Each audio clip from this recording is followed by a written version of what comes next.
శ్రీమాత్రే నమ. జయ గురు దత్తాత్రేయ నమ. ఈ వీడియోలో మనం తులారాశి వారికి మార్చి 1వ తారీఖు నుంచి 31వ తారీఖు మధ్యలో జరగబోయే మాస ఫలితాలు పరిశీలిద్దాం. తులారాశి వారికి మరి ఈ నెల ప్రారంభంలో ఒక 4 గ్రహాలు 6వ స్థానంలో ఉండగా ప్రారంభం అవడం జరిగింది. అంటే ఎప్పుడన్నా ఒక నెలలో మనకి ఆ నెలంతా కూడా చాలా హ్యాపీగా ఇబ్బందులు, వేధింపులు, కష్టాలు, రోగాలు లేకుండా జరగాలంటే 6, 8, 12 భావాల్లో గ్రహాలు లేకుండా ఉండాలి. చిన్న ఉదాహరణ ఏంటంటే, మీకు ఏదైనా ఒక వివాహ జీవితం అంటే మీ యొక్క జాతకంలో వివాహ జీవితం బాగుండాలంటే 7వ భావం ఖాళీగా ఉండాలి. అప్పుడే మీ వివాహ జీవితం ఎటువంటి ప్రాబ్లమ్స్ లేకుండా హ్యాపీగా సాగుతూ ఉంటుంది. ఏ గ్రహం ఉన్నా దానికి సంబంధించినటువంటి ప్రాబ్లం 7వ స్థానంలో ఇవ్వడం జరుగుతూ ఉంటుంది వివాహం మీద ఎక్కువగా. అందుకే 7వాన్ని మారక స్థానం అన్నారన్నమాట. సో ఈ విధంగా 7వంలో గ్రహాలు లేకుండా ఉంటే వివాహ జీవితం బాగుంటుంది. 6, 8, 12లో గ్రహాలు లేకుండా ఉంటే వాడి జీవితం ఎంతో బ్రహ్మాండంగా ఉంటుందన్నమాట, ఎటువంటి కష్టాలు లేకుండా. ఇప్పుడు మనకి 6వ స్థానంలో 4 గ్రహాలు రావడం జరిగింది.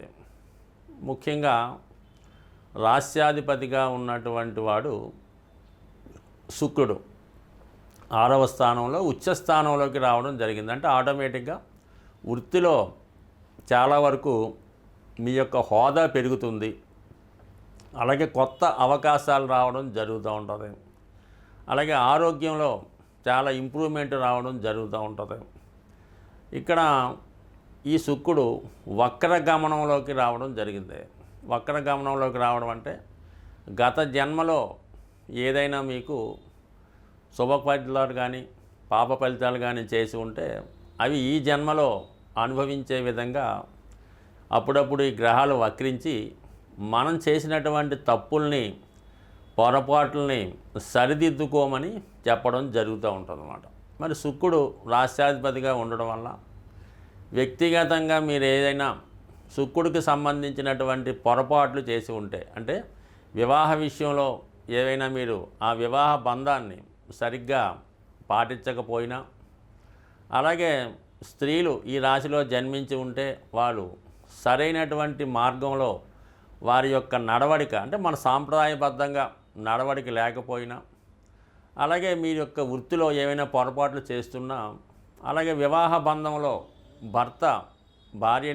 భార్య భర్తని సరైనటువంటి గౌరవ మర్యాదలు ఇచ్చి పుచ్చుకోకుండా ఉన్న ఈ శుక్రుడు తన ఫలితాన్ని ఇప్పుడు ఇవ్వడం జరుగుతూ ఉంటుంది. కాబట్టి ఈ సమయంలో మీకు స్త్రీలతో విరోధం వచ్చే అవకాశం ఉన్నది. అంటే 6వ స్థానం అన్నది శత్రు రోగ రుణాలు కాబట్టి మరి శుక్రుడు భార్యకారకుడు, అలాగే తల్లి కారకుడు అవుతుంటాడు, అలాగే కుమార్తెకి కారణం అవుతుంటాడు, అలాగే కోడలికి కూడా కారణం అవుతుంటాడు. వాళ్ళతో విభేదాలు వచ్చే అవకాశం ఉంది. అయితే మరి శుక్రుడు ఉచ్చలో ఉండడం వలన బాగా అధికార హోదా కలిగినటువంటి, బాగా ధనం కలిగినటువంటి, ఐశ్వర్యవంతులైనటువంటి స్త్రీలతో విరోధం వచ్చే అవకాశం ఉంది. అంటే బయట వారితో మనకి ఎందుకు విరోధం వస్తుంది? కేవలం భార్యతో అన్నా వస్తుంది, లేదంటే అత్తవారితో అన్నా వస్తుంది. ఆ విరోధం రావడం జరుగుతుంది. మరి ఈ విరోధంలో మరి సహజంగా పాపగ్రహాలు 6లో ఉంటే విజయం మనకు వస్తుంది, శుభగ్రహాలు 6లో ఉంటే విజయం వారి వైపు ఉంటుంది. కాబట్టి ఈ సమయంలో మీరు స్త్రీలతో విరోధం తెచ్చుకోకుండా వాళ్ళతో కాంప్రమైజ్గా ఉంటూ వాళ్ళ డిమాండ్స్ ఏమన్నా ఉంటే అవి చక్కగా మీరు అంగీకరిస్తే అది మీకు అదృష్టంగా మరి నెగిటివ్ పాజిటివ్గా మారి మీకు అదృష్టం కలిసి వచ్చే అవకాశం ఉంది. కాబట్టి స్త్రీలతో జాగ్రత్తగా వ్యవహరించండి, వాళ్ళతో విరోధం అన్నది పెట్టుకోవద్దు, కాంప్రమైజింగ్గా వెళ్ళండి. దానివల్ల మనకు పెద్దగా వచ్చే నష్టం కూడా లేదు. పైపెచ్చు స్త్రీల యొక్క అభిమానం, అనురాగం పొందితే ఆటోమేటిక్గా ధనం ఆకర్షణ మీ వైపు రావడం జరుగుతుంది. మీ వైపు ఒక స్త్రీ ఉందనుకోండి, అది మీ భార్య అనుకుందాం, ఆటోమేటిక్గా మీరు ఎక్కడికి వెళ్ళినా కూడా విజయం సాధించే అవకాశం ఉంది.